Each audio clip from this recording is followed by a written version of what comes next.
Salut à tous, salut, bienvenue dans ce nouvel épisode de la pause café de LTDG. Alors, on va attendre que le monde arrive et ce soir on va interviewer Christophe Rasto, donc Christophe qui est chauffeur de bus, assistant sportif et masseur chez l'équipe Arcia Samsung. Salut Roger. Salut à tous. Je vois que Christophe a rejoint la vidéo, donc je vais attendre qu'il m'envoie une demande pour pouvoir rejoindre le live. Et comme ça on va pouvoir commencer tranquillement cette petite discussion. Bonjour à Simon Lhuillier, aussi le directeur sportif de l'équipe de Stade Toulousain Cyclisme Academy.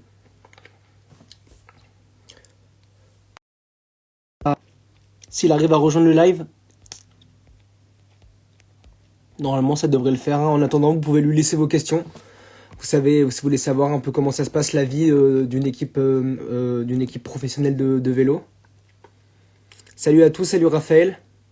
Ouais, j'ai vu qu'il y avait le live de Remco Evenepoel. Je pense qu'il essaye un peu de nous faire de l'ombre, mais normalement ça va bien se passer. Salut les Men in Bike.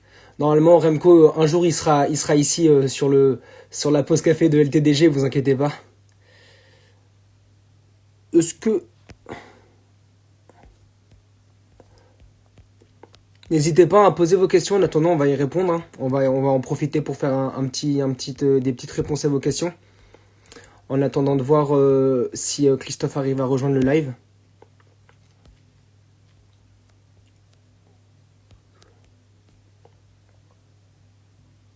Ouais, on espère tous. J'ai laissé un petit message du coup. Normalement, il devrait arriver. C'est les aléas du direct.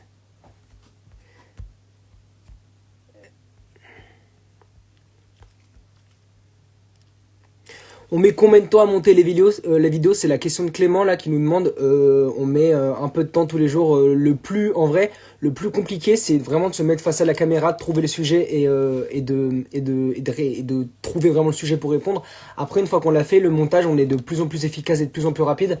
Mais c'est vrai que pour le moment, ça prend un peu de temps tous les jours, entre 1h30 et 2 heures. Et on se partage bien le travail avec Antoine Lastroligno, qu'on pouvait le voir dans les commentaires. Salut Paul, Paul c'est un coéquipier du VCVV qui me dit un live LTDG pendant une séance home trainer, que demande le peuple? Rien de plus a priori, normalement ça devrait être intéressant si Christophe arrive à nous rejoindre. Remco il a la classe, ouais les Men in Bike, vous avez raison, il a vraiment la classe. Ouais, ça se voit qu'il vient d'un autre sport où il est habitué aux médias et tout ça, il vient du foot, hein. Salut Loric qui vient de la Réunion et qui nous demande comment c'est les cours en France. Les cours, ça fait un petit bout de temps qu'on a terminé, on fait jeune mais nous on a 21 ans, hein. Paulin Portebeuf, un collègue qui me demande comment tu fais pour avoir les cheveux si doux. Ah les gars, c'est une technique, c'est du travail de tous les jours. Hop, Christophe va nous rejoindre. C'est bon, j'ai reçu l'invitation de Christophe. Salut Christophe, Salut comment, Greg, comment tu vas? ça va très bien et toi? Ah, ça fait plaisir de te rencontrer enfin. Pour ceux qui ne savent pas, ça fait un petit moment qu'on discute ensemble par message et qu'on avait prévu ce live. Et alors, Christophe, pour ceux qui ne te connaissent pas, est-ce que tu peux te présenter? Alors moi je suis un des trois chauffeurs de bus titulaires de l'équipe cycliste professionnelle Arkea Samsic et je suis dans l'équipe depuis 3 saisons. D'accord, donc ça fait 3 saisons que tu es arrivé là-bas. Et Voilà. en disant que tu es chauffeur de bus, tu es modeste parce que pour travailler dans une équipe comme ça professionnelle, il faut être polyvalent. Et est-ce que tu peux nous parler des autres postes? Est-ce que tu peux gérer, par exemple, ce qui t'arrive de gérer pendant des courses cyclistes? Alors les différents postes du chauffeur de bus sont bien évidemment le chauffeur de bus. Donc j'amène les coureurs dès le matin à la sortie de l'hôtel sur le lieu de départ de la course. Pour la présentation des coureurs, la signature, etc. Et en fait, moi, je reste avec eux jusqu'à les dernières minutes pour le départ de la course. Ensuite, une fois que la course est lancée, ben moi, je n'ai plus de contact avec les coureurs, hein. C'est le job des directeurs sportifs, des assistants, etc. Moi, je rejoins la ligne d'arrivée et arrivé sur le parking qui est réservé à l'ensemble des bus des différentes équipes, j'ai un autre job qui commence, c'est-à-dire que je prépare les collations. En fait, je prépare l'arrivée des coureurs. Et donc, une fois que les coureurs montent dans le bus, ils donnent leur vélo aux mécaniciens et moi, j'ai préparé les collations, j'ai préparé tout ce qu'il faut pour qu'ils puissent prendre leur douche, etc. Et ensuite, le plus vite possible, nous rejoignons l'hôtel où des assistants attendent pour tout ce qui est la phase de récupération, massage, etc., etc. D'accord. On fait un petit coucou. Je viens de voir qu'il y a Lenny Martinez qui a rejoint le live, donc on peut lui passer le bonjour à Lenny. Si tu veux venir dans la pause café un de ces jours, ce sera avec plaisir. T'as parlé de tout l'aspect aussi nutrition d'après-course. Oui, Toi, ta journée, elle est vraiment alors super rythmée. Ça veut dire que le matin, tu es le premier réveillé pour préparer le bus en attendant l'arrivée des coureurs, mais c'est pas toi qui vas chercher les coureurs à l'hôtel. non, non, non. Moi, je suis le premier réveillé avec les autres assistants, hein, bien évidemment, et les mécaniciens. Moi, quand je me lève, la première chose que je fais, je vais toujours au bus. C'est un tic de chauffeur de bus, je dirais. Je démarre pour voir s'il n'y a pas de souci, tu vois. Si quelque chose ne va pas, j'ai du temps pour y remédier, tu vois. C'est D'accord. pas à 20 minutes du départ de l'hôtel. Si le bus ne démarre pas, il est trop tard pour trouver une solution, tu vois. C'est un travail d'anticipation alors. Voilà, c'est ça. Donc moi, je me lève, je vais voir le bus. Si tout va bien, je prends mon petit déjeuner avec mes collègues et puis ensuite je vais au bus pour revoir si tout est prêt, pour préparer déjà le bus pour le départ de la course et l'attente du départ de la course, quoi. D'accord. Et donc à ce moment-là, les coureurs arrivent, ils mettent leurs affaires dans la soute, j'imagine, ils montent dans le car. Et comment ça se passe? Tout le monde a sa place attitrée dans le bus? Non, non, ils ne mettent pas leurs affaires dans la soute. C'est-à-dire que si nous restons à l'hôtel plusieurs jours, ils laissent leurs valises dans les chambres.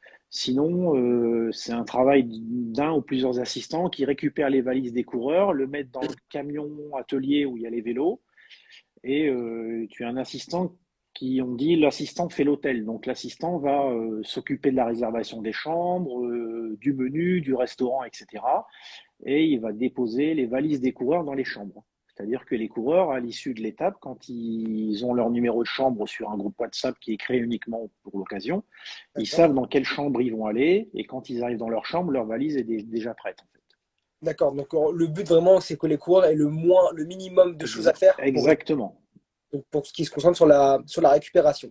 On a pas Voilà. mal de questions là, je viens de voir. Est-ce que tu fais le lavage des affaires des cyclistes? Est-ce que c'est une des tâches qu'un assistant doit faire? Oui, ouais, c'est ça. Oui. C'est-à-dire que les coureurs, une fois qu'ils ont fini la course, ils ont défilé un linge avec leur nom dessus sur des étiquettes.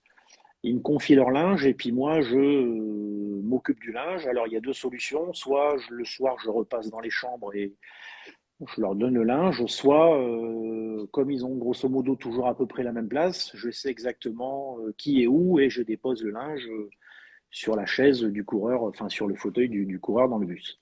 D'accord. Et les coureurs, est-ce qu'ils ont tous des attentes différentes quand vous avez à leur préparer les collations d'après-course? On en avait un petit peu parlé lorsqu'on s'était eu au téléphone. Euh, Quelles sont les différentes variantes qu'il existe pour une boisson de récupération que vous avez à préparer?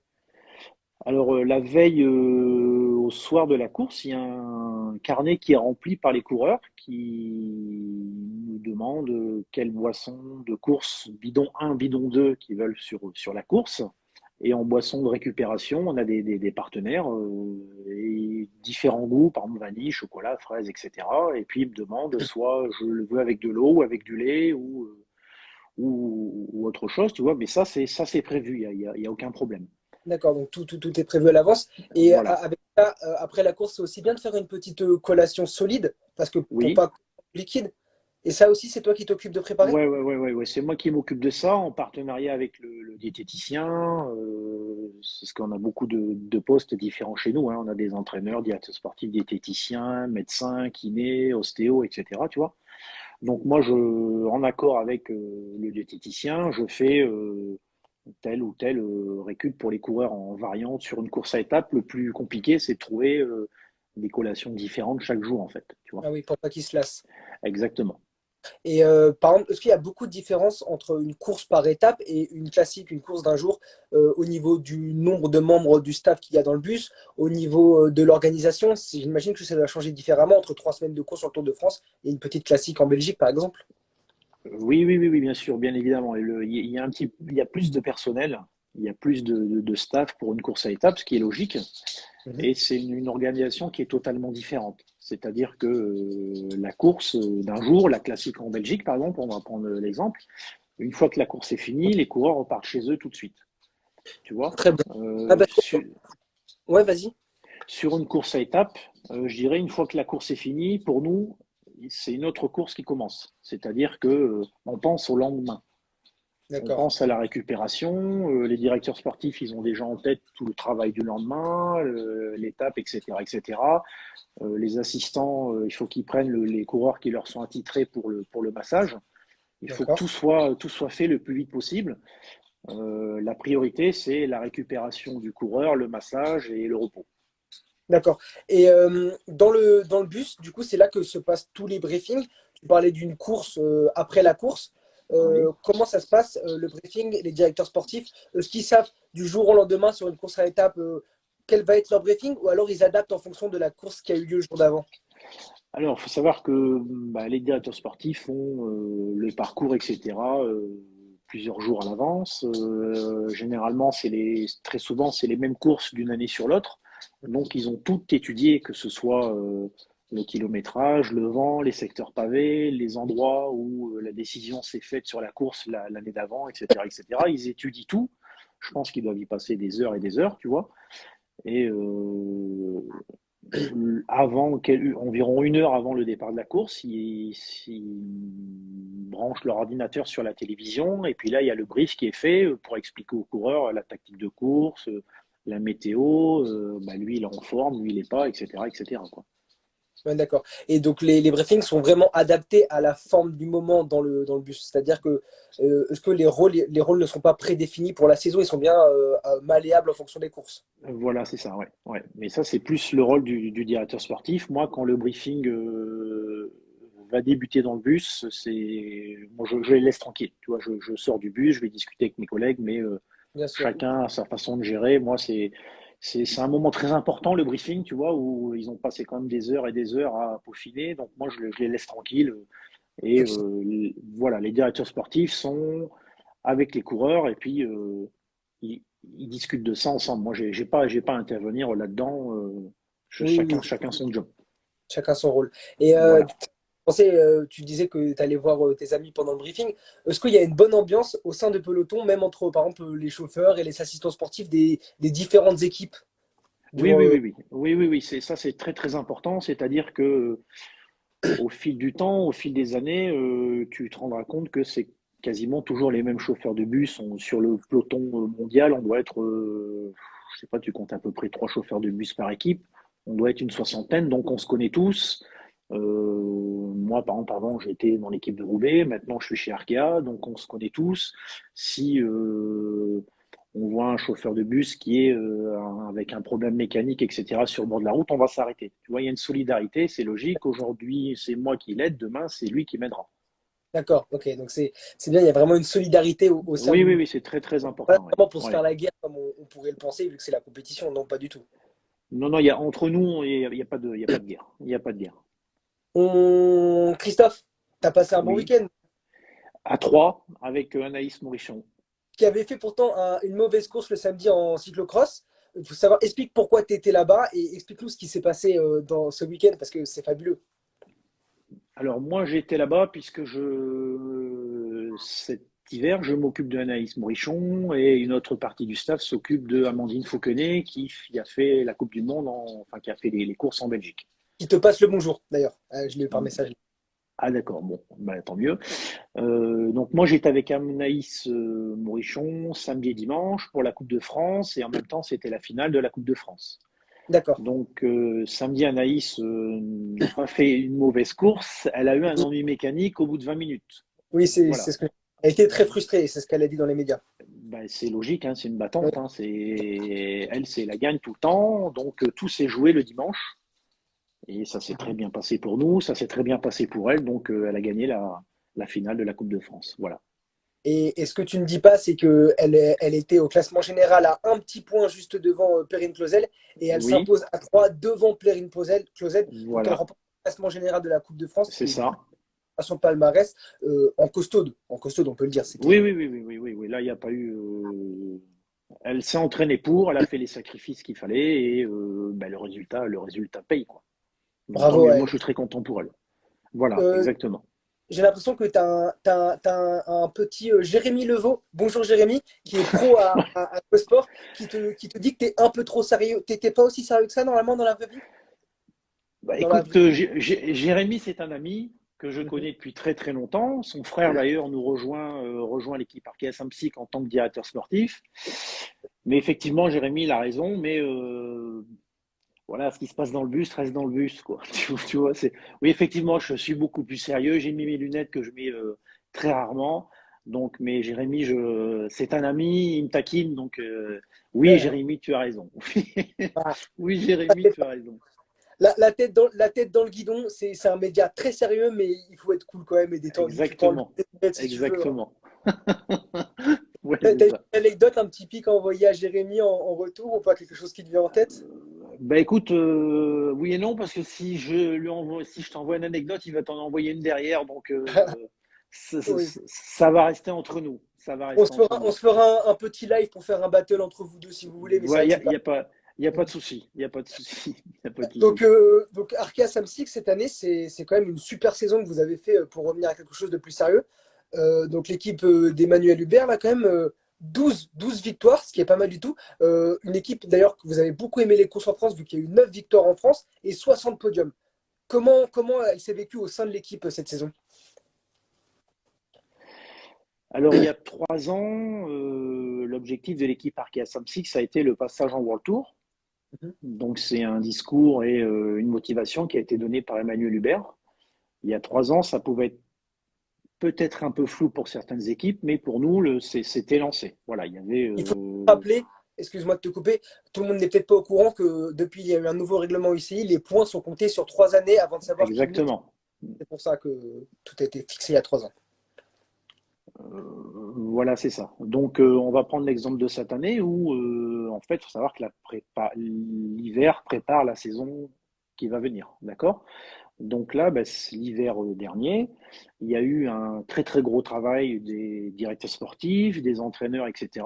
Parce que tu vois, tu prends par exemple les entraîneurs, c'est des gars qui travaillent dans l'ombre, qui passent énormément de temps sur leurs ordinateurs, à entraîner les coureurs, les données, les watts, etc., etc. Et c'est eux qui ont mis les fondations pour la très bonne saison qu'on a pu faire cette année. Tu Ouais. vois? Donc, il faut étudier quelle course tu vas mettre. Bah, tu sais très bien que c'est la recherche des points. Il faut des points, des points, des points. Donc, on ne met pas les coureurs comme ça au hasard sur des courses en disant, ben Ouais. voilà, on verra bien ce que ça va donner. Il y a vraiment beaucoup, beaucoup de travail qui est fait. Et ils sont d'ailleurs dessus en ce moment. Et puis, bah, tant mieux. En fait, tout s'est bien aligné. Et puis, c'est Amaury Capio qui a ouvert le bal, je dirais, dès le Grand Prix de la Marseillaise. Dès le Grand Prix La Et puis, Marseillaise, à partir de ce moment, du Grand Prix La voilà. Marseillaise. Voilà. Mais en fait, il avait déjà commencé. Moi, j'étais avec lui au Grand Prix de Valence, première course de la saison. Il est arrivé deuxième. Donc, déjà, c'était sur des bons rails, quoi. Mhm. Bien sûr. Amaury Capuel, il a gagné 2 fois dans cette saison, il me semble. Il a regagné de la Mayenne, c'est ça? Oui, c'est ça. C'est ça. Ouais. Et du coup, il y a eu des choix qui ont été faits, on a pu le voir, notamment Arkea Samsic a fait ça. Vous étiez en bataille avec la Lotto Soudal et l'ogre Arnaud Delis, qui a vraiment fait une saison monstrueuse. Donc vous avez vraiment fait le Oui, choix oui. d'aller marquer des points sur les plus petites courses plutôt que sur des grosses courses World Tour où vous aviez moins de chances de marquer des points parce qu'il y avait plus de concurrence forcément. Oui, mais en même temps, tu prends Warren Barguil, il a gagné des courses en World Tour. Il a gagné la seule course en World Tour sur la 5e étape du Tirreno Adriatico. Exactement, puisque j'y étais. Donc, Oui. je sais. Parle-nous de Mais cette victoire, tu peux nous en parler ou pas? De ce jour-là, de cette belle victoire.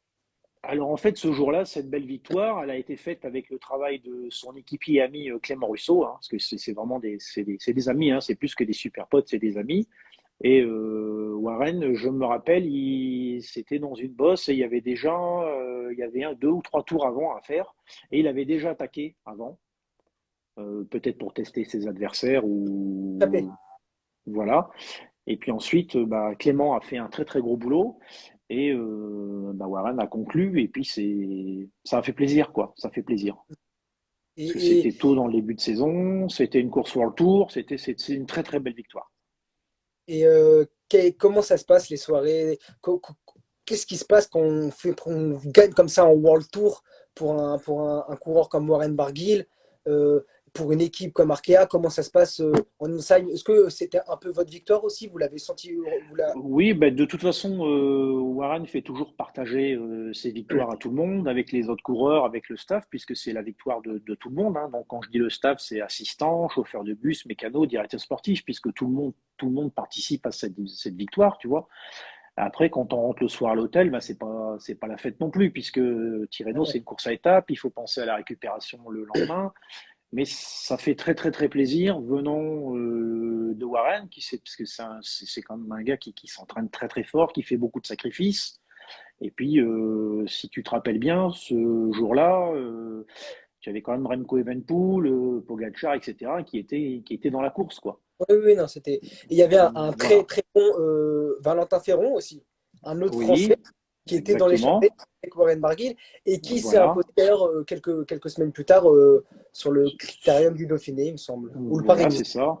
Paris-Nice, je pense, sans certitude, mais je sais il y avait aussi Julien Lafilippe, il me semble, au Tirreno. Ouais. Non, non, oui, bah oui, on avait vu d'ailleurs le très beau duel entre Alaphilippe et Van Der Poel sur la Voilà, deuxième c'est étape. ça. Donc, Exactement. Voilà. c'est pas une petite victoire, c'est une vraie course par étapes pour le Tour. Pour ceux qui ne connaissent pas Tirreno Adriatico, c'est une course par étapes. Enfin, ça devait être magnifique. Et d'ailleurs, ce jour-là, vous avez pas, enfin, il y a, vous étiez pas sur une autre course durant laquelle vous avez fait vous en avez mis trois dans les cinq, ou c'était un autre jour, vous avez fait plus de points pour en revenir au point UCI Tu dois parler du Grand Prix Samin, du Grand Prix je Sama. pense, avec, voilà, avec Hugo Hofstetter, Amaury Capio et Dan Maclay, il me semble. Ouais, c'est ça. Ça doit être ça, ouais, c'est ça. Où on a fait effectivement beaucoup de points dans la journée. Ça aussi, ça a été une tactique de course mise en place par les directeurs sportifs, tu vois. On reprend ce qu'on disait tout à l'heure. C'est vraiment un travail très très important qu'ils ont et bah, là, quand ça paye, ça se voit tout de suite, quoi. Tu vois, là, on a récupéré énormément de points. Oui, et vous avez ce que tu me disais en off, ça y est, ça me revient, c'est que la victoire de Warren Barguil en World Tour a rapporté moins de points que finalement les choix tactiques d'avoir mis une grosse équipe sur le Grand Prix du Sama en Belgique. C'est ça. Après, ça, c'est une règle UCI qui définit un certain nombre de points en fonction des courses, courses à étapes, courses d'un jour, etc.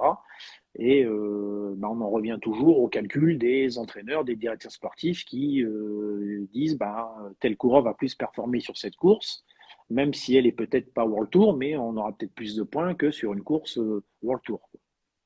Une autre question que nous ont posé nos abonnés et qui ils étaient curieux de savoir, est-ce que c'est compliqué pendant la saison pour toi parce que tu dois être comme tous les coureurs loin de ta famille pendant assez longtemps. Là, tu me disais que tu allais partir en Australie pour le Tour de Hunter. C'est compliqué d'être loin de sa famille souvent? Ça, pour l'instant, l'Australie, moi, je vais pas en Australie, ça c'est Ah, certain. Mais il y a un programme de course qui va être défini et qui n'est pas encore défini. Tu vois, en fait, on attend l'officialisation ah oui, de d'accord. l'équipe en World Tour. Ça ne devrait pas tarder à arriver, mais il faut attendre l'accord de l'UCI, l'autorisation, qui nous dit, ben voilà, Arkea Samsic, vous êtes bien en World Tour. Et ça devrait arriver quand ça? D'accord? D'ici une dizaine de jours, je pense. Très bien, très bien. Mais pour l'instant, tout ce qui est programme de course, etc., c'est en étude, c'est en stand-by. D'accord. Et dis-moi, du coup, par rapport au fait de rester loin de sa famille pendant plusieurs semaines, parce que tu es souvent en déplacement, euh, c'est compliqué ou pas? Comment tu le vis? Comment c'est? C'est un rythme de vie à prendre, hein, aussi bien les coureurs, le staff, les mécanos, les directeurs sportifs. C'est un rythme à prendre. C'est pour ça qu'il faut être passionné, professionnel et qu'il faut une bonne entente dans l'équipe, aussi bien dans le staff qu'avec les coureurs. Et chez D'accord. Arkea, c'est le cas, donc c'est pas une contrainte de quitter la maison, en fait. L'équipe familiale. Et c'est pour ça que d'ailleurs, cette semaine, vous allez organiser la journée des supporters. Effectivement, moi je prends le train mercredi ou jeudi pour bah, retrouver le staff, hein, puisque bah, on a recruté quelques nouveaux staffs hein, dans plusieurs domaines, donc pour faire connaissance avec les nouvelles personnes. Et puis il y a la randonnée qui aura lieu ce dimanche à la Glace Arena, qui c'est assez unique, je pense, en France ou en Europe. Ça permet aux cyclistes amateurs comme toi, comme moi, de pouvoir rouler pendant 60 km, par exemple, avec Warren Marguil, Hugo Hofstetter, Amaury Capio, Nasser Boigny, tu vois, et de leur poser des questions, de les approcher, puisqu'ils sont très, très, très abordables. Il n'y a aucun souci là-dessus. Ils peuvent poser les questions qu'ils veulent, faire des photos. Et ça, c'est unique, je trouve, et c'est très, très agréable. C'est la C'est- proximité, en fait, tu vois. voilà. Et on retrouve cet esprit très breton. Le vélo en Bretagne, c'est un sport national, j'ai envie de dire. Des C'est sports nationaux. sacré. Ouais, exactement. Exactement. Et c'est important du coup de rendre aussi pour tous ces coureurs de l'équipe, de rendre à tous les supporters, à toute cette ferveur qu'il y a sur les routes du Tour chaque année, entre autres. Bien sûr, ouais, voilà, comme tu dis, que ce soit sur le Tour ou ailleurs, puisque comme tu l'as très bien dit, la Bretagne, c'est une terre de cyclisme et il y a une ambiance particulière quand on va sur les courses en Bretagne. Et en plus, nous, l'équipe est bretonne. Donc, c'est effectivement, il faut rendre hommage et remercier tous les supporters qu'on voit régulièrement toute l'année au bord de la route. Très bien. Et ben, si vous êtes dans le coin, si vous êtes dans la Bretagne, n'hésitez pas à aller rouler avec vos idoles, Voilà, avec votre équipe préférée ce week-end, avec Arkea. Samsic. Du coup, est-ce merci. que on va est-ce que tu peux nous parler de la plus belle course à laquelle t'as pu assister? Une course, que ce soit le paysage ou alors le déroulé de la course, un événement qui t'a marqué, une course qui t'a marqué. Le paysage, je dirais, j'ai pas trop le temps de le voir, hein. Je suis quand même au boulot. Après, des plus belles courses, une belle course, c'est une victoire de l'équipe. Il n'y a pas de, il y a pas de souci. Mais j'ai pu aussi bien vibrer, par exemple, tu vois, à Tirreno quand j'étais présent, Mhm. que quand j'ai regardé le Trobroléon à la télé où j'ai vu Hugo gagner, quoi. D'accord, oui. Surtout Voilà. que Hugo, Donc, de deuxième place, souvent placé cette saison, c'était un peu une consécration et j'imagine que c'est ça, c'est ça. Donc, une belle journée, c'est une victoire de l'équipe. Voilà. Déjà, je suis certain que ce sera une belle journée, quoi. ça, on est tous d'accord, je pense. Et il n'y a pas une course qui t'a marqué plus que les autres. Euh, les courses en Italie a une ambiance aussi particulière. Tu vois. Moi, j'aime bien les courses en Italie et en Belgique. Voilà, Ouais. tu Avec vois. c'est deux pays où on a les supporters belges qui sont là-bas, c'est une religion, le vélo. Tous les passionnés de vélo sont des gars qui connaissent par cœur ce sport. Et en Italie, on a les tifosi, un public magnifique aussi. Exactement. Euh, Voilà, c'est ça. Moi, j'ai terminé ma saison sur le Tour de Lombardie et c'est une course mythique, quoi. Tu vois, c'est prenant comme course. ouais. Il y a une histoire. Il y a une histoire. Voilà. Comme tous les monuments, au final, il y en a cinq dans la saison, Exactement. plus Exactement. les grands tours, et c'est vraiment les courses à ne pas rater. Donc, on a parlé des bons moments. Quelles sont les qualités, on nous a posé ça comme question, que doit avoir un assistant sportif dans les mauvais moments? Bah après, chaque assistant a sa façon de faire avec le coureur. Les mauvais moments, on essaie de les éviter, tu vois. Pour moi, les pires moments, c'est quand le coureur est blessé. Tu vois, quand le coureur monte dans le bus ou qu'il est transporté à l'hôpital ou moi j'aime pas et le staff, enfin aucun membre du staff n'aime ça, tu vois. Personne n'aime ça, même. Voilà, on a un attachement vis-à-vis du coureur et quand il est blessé, qu'il n'y a pas de nouvelles, on n'est pas bien, on n'est pas à l'aise en fait, tu vois. C'est, c'est bizarre, c'est une sensation qui est bizarre mais très très désagréable en fait. D'accord, ouais, les pires souvenirs, c'est un sentiment d'impuissance, j'imagine. Voilà, c'est ça, c'est ça. Moi, j'ai un des pires souvenirs, c'est une course en Belgique où Dan Maclay est tombé très lourdement. Il me semble même qu'il avait perdu connaissance. Il a été transporté à Ah oui, l'hôpital. Il y avait le problème de la langue, donc on n'avait pas forcément de nouvelles. Ou c'est, c'est compliqué. il y a eu un moment, ouais, c'était froid. C'était froid dans le Ouais. bus. Il me semble même que c'est Kevin le Danois qui l'a ramassé. Il avait du sang sur la main. Je me rappelle quand il est rentré dans le bus. Mhm. Moi, j'étais sans voix en fait. J'étais pas bien, les autres coureurs étaient pas bien, le directeur sportif aussi. Je me rappelle d'une assistante qui était là, elle était pas bien du tout. On a mal pour eux. On a mal pour eux en fait, c'est ça. Et on sait que aussi ils font beaucoup de sacrifices pour faire ce métier de coureur cycliste. Bien sûr. Et du coup, quand on voit qu'il leur arrive quelque chose comme ça doit pas être rassurant. Alors, on arrive Non. bientôt dans la fin de l'interview. N'hésitez pas à poser vos questions si vous avez des petites questions, des petites choses sur lesquelles vous voulez qu'on affine un petit peu. Et on y répondra juste comme ça. Pas le genre de questions qui nous demandent comment différencier les jumeaux. Et on espère qu'en 2023, pas le moment, en fait. C'est tout. Non, mais c'est vrai, Christophe, c'est pas le moment. C'est la Et rançon de la gloire, mon Grégoire. Écoute, c'est ça, quelle hein, qu'est-ce gloire, que tu quelle veux? gloire. Non, non, on essaye de mettre plutôt en avant tous les métiers du vélo comme le tien. Est-ce que ça t'est déjà arrivé, Christophe, de devoir dormir dans le bus?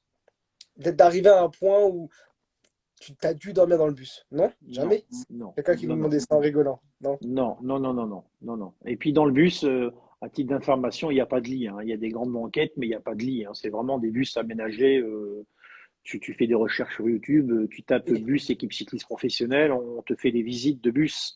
Mais d'accord. c'est pas. Et je suis quand même sur mon lieu de travail, donc je vais pas dormir pendant que je travaille, quoi. D'accord. Mais et comment il est équipé le bus d'Arc SMC? Parce qu'on voit de plus en plus, il y a même maintenant des bus où on peut faire la cuisine dedans. Comment il est équipé le bus de l'équipe Arc SMC? Eh ben, le bus de Arkea Samsic, on peut faire la cuisine dedans, puisque moi je la fais.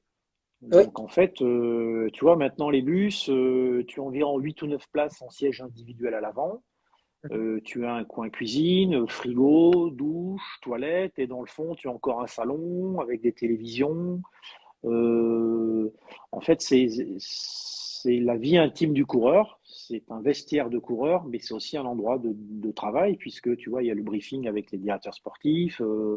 C'est là où les coureurs s'habillent, où on les prépare pour la course en mettant de l'huile chauffante suivant si c'est le début de saison ou pas. Donc, on peut comparer ça à un vestiaire dans une équipe de d'accord. football, en fait. Très bien. Ouais. Voilà. Et est-ce qu'il y a une musique un peu, un hymne à l'équipe Arc SMC qui passe souvent dans les courses ou ça dépend des coureurs? Ça dépend des coureurs, en fait. Ça dépend des coureurs. En majorité, c'est moi qui mets la musique dans le bus, mais Ouais. très souvent, quand je suis occupé à conduire ou à essayer de repérer de prendre la bonne route pour aller sur le départ, tu as des coureurs qui s'en chargent, hein. Amaury Capio s'en charge très bien. Il met plus du style un peu du rap belge flamand, donc c'est Le rap de particulier. l'avant, Ça nous, ouais, ouais, ouais, c'est particulier, ouais, ça nous fait bien rire. Warren s'en occupe, Elie Gébert aussi. Mais il y a toujours de la musique dans le bus. ouais, il y a de C'est l'ambiance. pro- Exactement, voilà, c'est ça. Oui. Puis ça permet de se détendre avant la course et de se relâcher après la course. Donc au final, Exactement, c'est ça. Puisqu'il ne faut pas oublier que les courses, c'est de plus en plus difficile. Tu as des conditions météo qui sont parfois très, très difficiles. Donc, ils se préparent à la guerre, quoi. Tu vois? Donc, c'est une sorte de motivation. Voilà, il ne faut pas partir avec le stress, mais ils partent comme des guerriers. C'est ça. d'accord. En tout cas, nous, on aimerait bien avoir un petit morceau de rap flamand à mettre voilà, Ben, écoute, tu lui demanderas, tu lui demanderas à Maury, on va il te demander fera écouter. du rap flamand, ça doit être vraiment rigolo. Ouais, ouais, Euh, c'est rigolo, ouais. Ouais, ouais. Est-ce que tu préfères l'ambiance cyclocross l'hiver ou alors l'ambiance sur les courses de route pendant toute la saison? Eh bien, écoute, c'est totalement différent. Parce que Mhm. déjà, tu vois, dans le bus, bien que j'ai l'aide d'autres assistants, j'ai 7 ou 8 coureurs à m'occuper. Ouais, Tu vois, tu prends là ce week-end, j'avais que Anaïs. d'accord. Donc c'est pas là, c'est pas la même c'est pas la même façon de travailler. Et je dirais, même si ça se professionnalise de plus en plus, le cyclocross, c'est encore une ambiance assez détendue, assez familiale. Fricadelle saucisse bière au bord, Ouais, ouais, c'est ça. Ouais, frites. Ouais, ouais, c'est ça. Ouais, les bonnes frites belges. Alors, Christophe, t'es plus crêpe, exactement. crêpe bretonne ou frites belges? Ah, tu vas me mettre mal avec la Bretagne, mais moi, c'est frites belges. Frites belges. Oui, en fait, t'es beaucoup plus intimiste, enfin, bien sur les cyclocross, t'es enfin, il y a beaucoup moins de monde et c'est beaucoup plus détente. Même, j'imagine que les coureurs sont beaucoup plus accessibles sur un cyclocross que sur des grosses courses sur route. Oui, oui, oui, mais ça, il y a eu pas mal de problèmes d'accessibilité par rapport au Covid, tu vois. Ce qui nous a fait bizarre, c'est que tu prends des aires de départ avec tous les parkings des autres équipes et tout est fermé, il n'y a pas un spectateur. C'est dommage pour les spectateurs, c'est dommage pour les coureurs, mais voilà, c'est des règles de sécurité et d'hygiène, on ne peut pas faire autrement. Mais les spectateurs peuvent venir à la descente du bus. Chez nous, les coureurs sont tout à fait accessibles, prêts pour une photo, un autographe, etc. Il y a aucun souci là-dessus, quoi. Mais Oui, effectivement, le cyclocross, c'est différent et c'est plus facile, quoi. Oui, il y a moins de systèmes d'accréditation. En tout cas, je pense. Voilà, c'est ça. D'accord. Et j'aurais voulu savoir, Christophe, euh, alors, à quel moment de la journée tu préfères être dans la course? C'est-à-dire, tu préfères être le stress d'avant la course ou alors la décontraction d'après la course? Comment ça se passe les coureurs? On ressent vraiment une pression avant et une vraie décontraction après? Une pression, il y a toujours une pression hein, dans le staff, que ce soit mécanicien, directeur sportif. Enfin, pour moi, j'estime qu'il y a toujours une pression, c'est l'envie de bien faire. Tu vois, il faut bien que les gens se rendent compte que nous sommes des professionnels, c'est mon métier, les coureurs aussi. Ils font pas une course le samedi et le dimanche et le dimanche soir on rentre à la maison et lundi on fait autre chose. Tu vois, Ah oui. ils doivent performer pour voilà. Tu vois, c'est professionnel. Donc, on est obligé de bien faire. Moi, je préfère l'avant-course jusqu'au départ. Et une fois effectivement qu'ils sont partis, j'ai un petit soulagement puisque tout a été bien fait. Moi, je les ai mis dans les meilleures conditions que je pouvais. Et après, ben, j'ai ma deuxième partie de journée qui commence où je dois aller tout de suite rallier l'arrivée en compagnie des autres bus. Et puis, j'ai autre chose qui commence. Mais je préfère l'avant-course. L'avant-course, moi. Ouais, d'accord. Un petit bonjour à Mathis Loufel qui vient de rejoindre le live. Mathis Loufel, pour vous, l'équipe Arkea Ah, Samsic, coucou Mathis. c'est votre dernière victoire de la saison à Overijse. Tu y étais où? Oui, oui, oui, c'est ça. Non, non, moi j'y étais pas, mais j'ai suivi et il me semble qu'il gagne détaché. Oui, il gagne devant Voilà, Arnaud c'est Démarre. ça. On avait fait le doublé français. Exactement. Voilà, c'est ça. Ouais, ouais. Eh ben, très content pour lui. D'ailleurs, Mathis, je te félicite pour ton titre de vice-champion de France de beach race qu'il a obtenu hier. Hier, c'est Et ça. Derrière Samuel voilà, Leroux. c'est ça. Et voilà, Samuel Leroux qui est un ami également. Donc, je pense que l'année prochaine, Samuel va devoir aura un peu plus d'inquiétude pour conserver son titre, puisque Ouais, Mathis débutait dans le beach race en fait. Il avait fait une course avant, là c'est sa deuxième oui. course, et être vice-champion de France pour une deuxième course, c'est pas donné à tout le monde. Mm. Donc un petit message à mon ami Samuel Leroux, qui est champion de France et champion d'Europe. Attention, mon Samos, l'année prochaine, Mathis, il va s'occuper de toi. Tu vas voir ça. Le chauviniste de l'équipe Arkea Samsic. Bon, eh bien, Christophe, merci beaucoup d'avoir répondu à toutes ces questions. Et puis, on espère, Merci à toi, Grégoire. on essaye pouvoir venir te voir sur un cyclocross un de ces quatre. Il n'y a pas de problème, tu seras Faire un, toujours les bienvenus. faire un petit tour de bus. Merci beaucoup, Christophe. Merci. À bientôt, Grégoire. À Merci. bientôt, au revoir. Au revoir à Salut. tous. Merci.